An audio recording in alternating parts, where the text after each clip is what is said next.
Good morning, students. In the previous YouTube video, आपने students काफ़ी सारे टॉपिक्स को देखा होगा जिसमें हमने न्यूटन सेकंड लॉ को एक्सप्लेन किया, लीनियर मोमेंटम को एक्सप्लेन किया। लीनियर मोमेंटम की काफ़ी अच्छी अच्छी एप्लीकेशंस हमने वहाँ पे स्टडी की। उसके बाद स्टूडेंट्स हम मूव करेंगे न्यूटन्स थर्ड लॉ की तरफ। न्यूटन थर्ड लॉ को बताने से पहले एक बार न्यूटन फर्स्ट लॉ को और सेकेंड लॉ को मैं एक बार रिवाइज़ करा देती हूँ। According to Newton first law, कोई भी चीज़ अगर रेस्ट में है तो वो रेस्ट में ही रहेगी, या फिर कोई चीज़ मोशन में है तो वो ऑब्जेक्ट मोशन में ही रहेगा अनलेस उसके ऊपर कोई एक्सटर्नल फोर्स अप्लाई ना किया जाए। ठीक है। न्यूटन सेकंड लॉ क्या कहता है? According to Newton second law, the force applied on a body, the unbalanced force applied on a body is directly proportional to rate of change of linear momentum. इस तरह से हमने इसको study किया था। The force applied on a body is directly proportional to rate of change in linear momentum with respect to time. ठीक है। Momentum क्या था students? Product of mass and velocity. Motion contain in a body is momentum. उसकी applications हमने study की थी कि एक क्रिकेट प्लेयर है, अपने हैंड्स को लोअर क्यों कर लेते, नीचे की तरफ क्यों ले जाता है जब उसे बॉल को कैच करना होता है, या व्हीकल के अंदर जो शॉकर्स लगे होते हैं उनकी क्या वो कैसे हमारे लिए हेल्पफुल होते हैं। तो अब हम ऐसे स्टूडेंट्स मूव कर रहे हैं न्यूटन्स थर्ड लॉ की तरफ।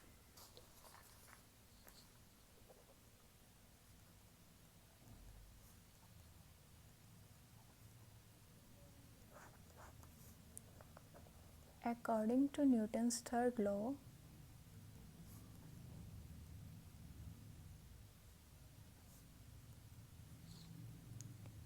to each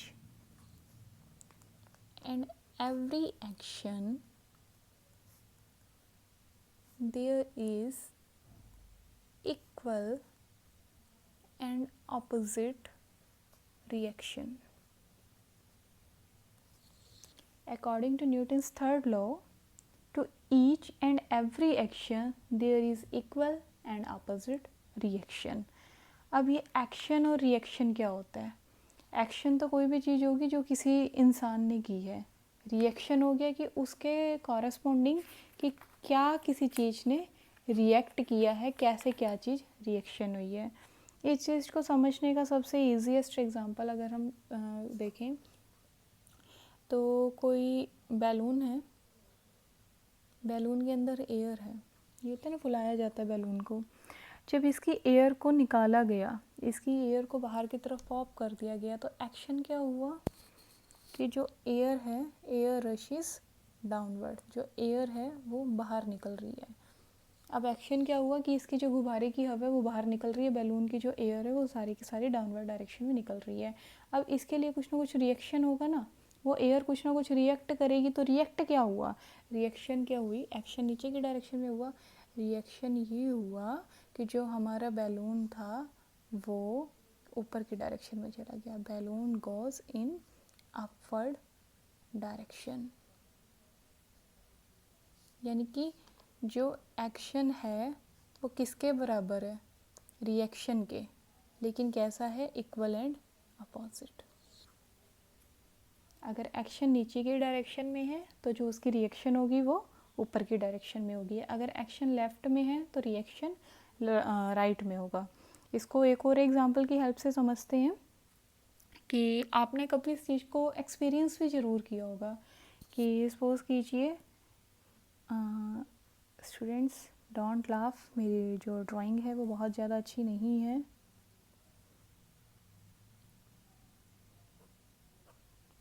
ठीक है, तो ये हमने एक टेढ़ा मेढ़ा सा इंसान बना दिया। ये कोई बोट ले लेते हैं, पानी के अंदर बोट है, ऑब्वियसली पानी के अंदर ही होगी। इस तरह से भी कुछ लगा होता है ना, एक छोटा फ्लैग सा। चलिए, अपार्ट फ्रॉम दिस कि हम लोगों ने एक बोट लिया है, बोट के जो वन एंड पर है कोई भी एक पर्सन है जो कि इससे जंप करने की तैयारी में है। तो होता कि जंप करेगा तो वो क्या करेगा, उसका एक्शन इस तरफ होगा ना, यानी कि बोट से ऑपोजिट डायरेक्शन में, तो वो जंप करेगा फ्रॉम द बोट। तो जैसे वो जंप करता है तो जो बोट होती है ना वो हल्का सा पीछे की डायरेक्शन में जाती है, यानी कि इस एक्शन के ऑपोजिट डायरेक्शन में हमें क्या मिलता है देखने को, एक रिएक्शन मिलता है जो कि इस इंसान के एक्शन, इसके मोशन से बिल्कुल ऑपोजिट डायरेक्शन के अंदर हमें देखने को मिलता है। Students, are you getting my point? Similarly इसी तरह से स्टूडेंट्स, जब हम चलते हैं, हम ग्राउंड को बैकवर्ड डायरेक्शन में अपने पाँव से पुश करते हुए चलते हैं, तो वो तो हुआ हमारा एक्शन, और ग्राउंड भी हमें बदले में एक रिएक्शन देता है इन फॉरवर्ड डायरेक्शन, जिसकी वजह से जो हमें बहुत ही आसानी से चल पाते हैं। When we walk we push the ground in backward direction, that is action, but the ground in turn provide us the reaction in forward direction, and this is very helpful for us to walk, to run. Okay, उसके बाद हम आते हैं law of conservation of linear momentum पर।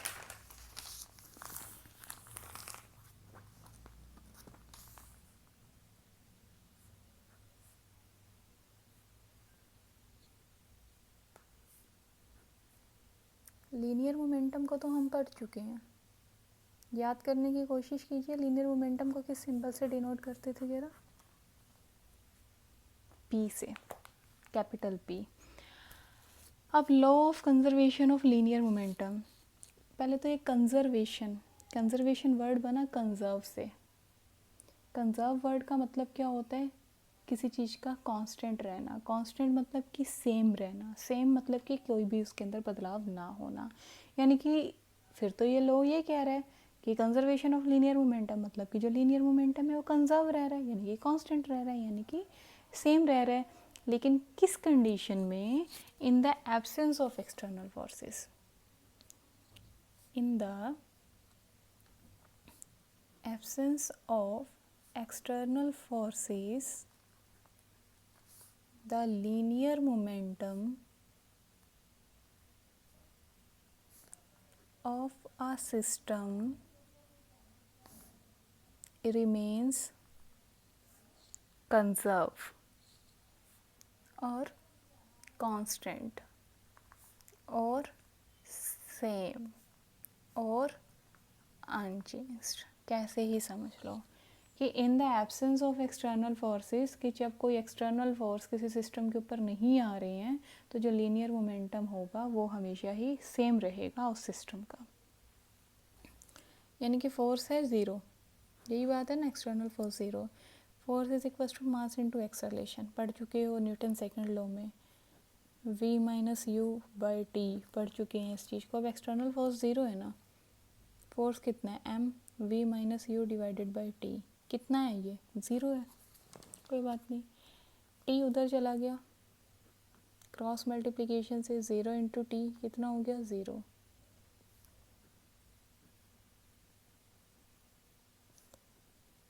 M v minus m u zero. M v क्या है? ये final momentum, minus m u क्या है? Initial momentum. मतलब कि चेंज इन मोमेंटम कितना आ रहा है? ज़ीरो आ रहा है। मोमेंटम के अंदर चेंज कितना आ रहा है? ज़ीरो आ रहा है। यही तो है हमारा law of conservation of linear momentum. इस चीज़ में डाउट तो नहीं है? p is equals to mass into velocity था। जब इनिशियल वेलोसिटी होगी तो मोमेंटम भी इनिशियल बन जाएगा, फाइनल वेलोसिटी होगी तो मोमेंटम भी फाइनल बन जाएगा। या फिर P F minus P I, final momentum minus initial momentum zero है, तो पी एफ किसके बराबर हो गया? पी आई के। यानी कि final momentum is equals to initial momentum. कैसे ही इस चीज़ को याद कर लो जैसे आपको ईजी लगता है।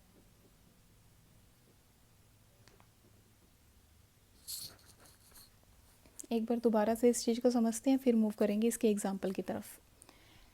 तो हमने स्टूडेंट्स बात की कि in the absence of external forces, जब कोई भी एक्सटर्नल फोर्स किसी सिस्टम पर एक्ट नहीं करेंगे तो उस सिस्टम का जो टोटल लीनियर मोमेंटम होगा वो अनचेंज रहेगा, वो कंजर्व रहेगा, उसके अंदर कोई भी बदलाव नहीं होगा। लेकिन ये किस केस में नहीं होगा? जब एक्सटर्नल फोर्स क्या होगा? ज़ीरो होगा, यानी कि F is equals to zero होगा। So F is equals to mass into acceleration होता है।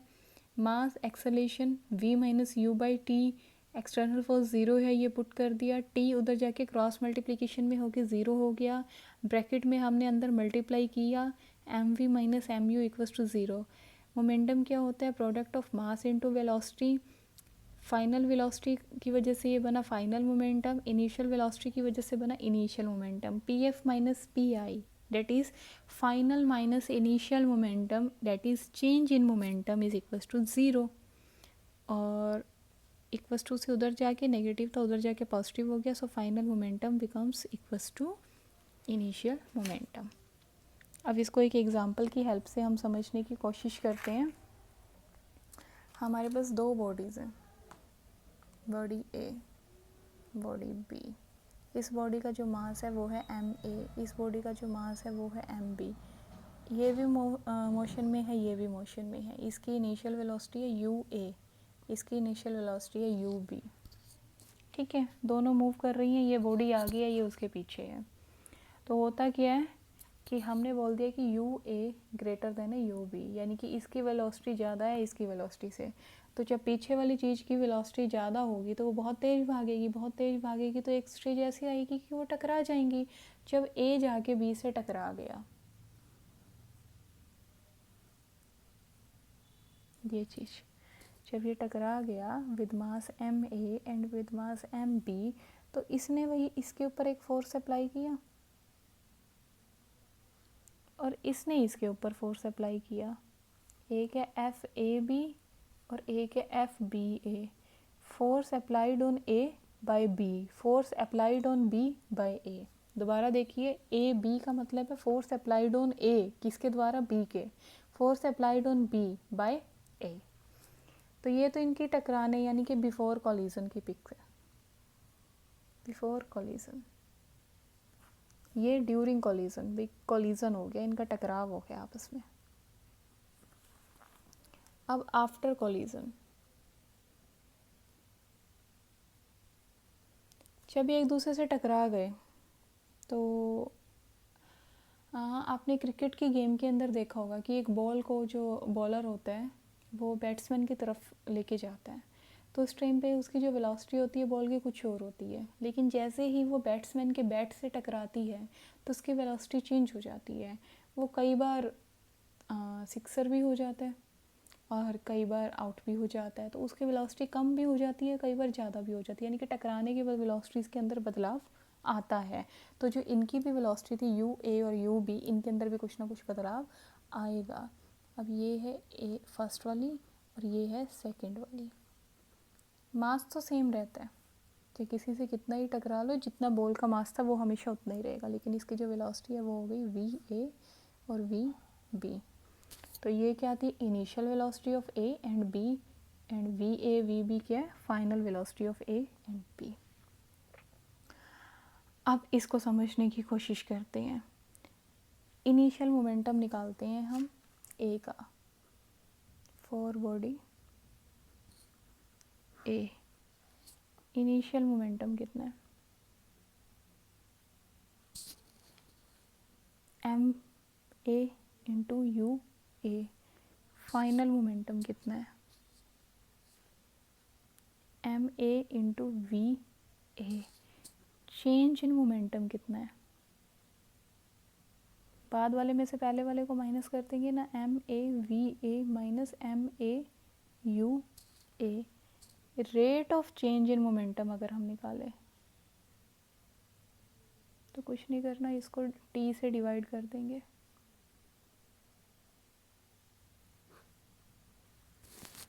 कर दिया। न्यूटन का सेकंड लॉ क्या कहता है, ये कहता है न्यूटन का second law, applied force on a body is equals to rate in change in linear momentum with respect to time. तो फर्स्ट के लिए कर रहे हैं ना, फर्स्ट के ऊपर है force on A due to B by B, कितना होगा rate of change in linear momentum. A की बात हो रही है ना, तो ए ही लेंगे हर जगह। ये चीज़, इतनी चीज़ सभी को समझ में आती है। चलो सिमिलरली ऐसे ही करके हम सेकंड के लिए करते हैं, for body B.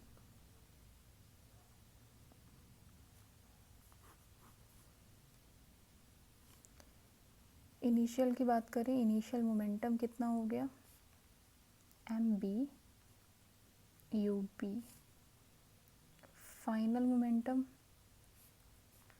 mb vb, change in momentum mb vb minus mb ub, rate of change in momentum mb vb mb ub by t। अब फिर से न्यूटन का सेकंड लॉ यहाँ पे अप्लाई करेंगे, तो फोर्स कितना हो गया सेकंड बॉडी के ऊपर, force on B due to A कितना हो गया भाई, m B we b minus M B you b by t. ये फर्स्ट के ऊपर आया था और इधर से ही हमारा ये सेकंड के ऊपर आ गया। अब न्यूटन का थर्ड लॉ क्या कहता है कि दोनों forces must be equal and opposite, यही होना चाहिए ना, action must be equal to reaction. तो एक्शन तो ये हुआ जो इसने इस पे अप्लाई किया, रिएक्शन क्या हुई जो इसने इसके ऊपर अप्लाई किया, यानी कि जो दोनों ही फोर्सेस हैं एक दूसरे के बराबर होंगे बट एक दूसरे के अपोजिट भी होंगे। तो पुट कर देते हैं एफ ए बी, इस वैल्यू को हम यहाँ पुट करेंगे।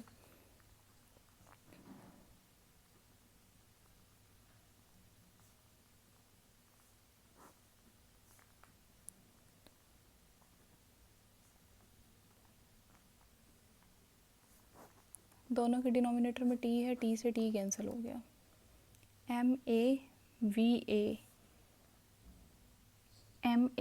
वी ए, उसके बाद स्टूडेंट्स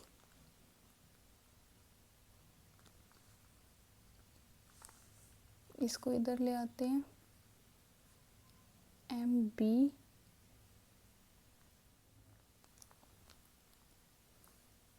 यहाँ पर हम माइनस का भी साइन यूज़ करेंगे, तो एक बार इसको थोड़ा दोबारा से देखेंगे, M A V A minus M A U A is equals to minus M B we B, और बाहर माइनस था ये प्लस का हो गया, प्लस एम बी और यू बी। तो एम ए वी ए ये चीज़ इधर आके प्लस हो जाएगी, एम बी वी बी ये चीज़ उधर जाके प्लस हो जाएगी, M A U A plus M B you B.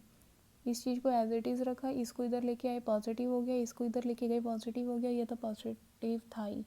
ये देखें तो ये क्या है, फाइनल मोमेंटम है किसका, ए का, ये क्या है, फाइनल मोमेंटम है किसका, बी का, यानी कि फाइनल मोमेंटम। ये इनिशियल मोमेंटम है ए का, ये इनिशियल मोमेंटम है बी का, यानी कि initial momentum total initial momentum is equals to total final momentum. ये है स्टूडेंट्स हमारा law of conservation of linear momentum. Thank you.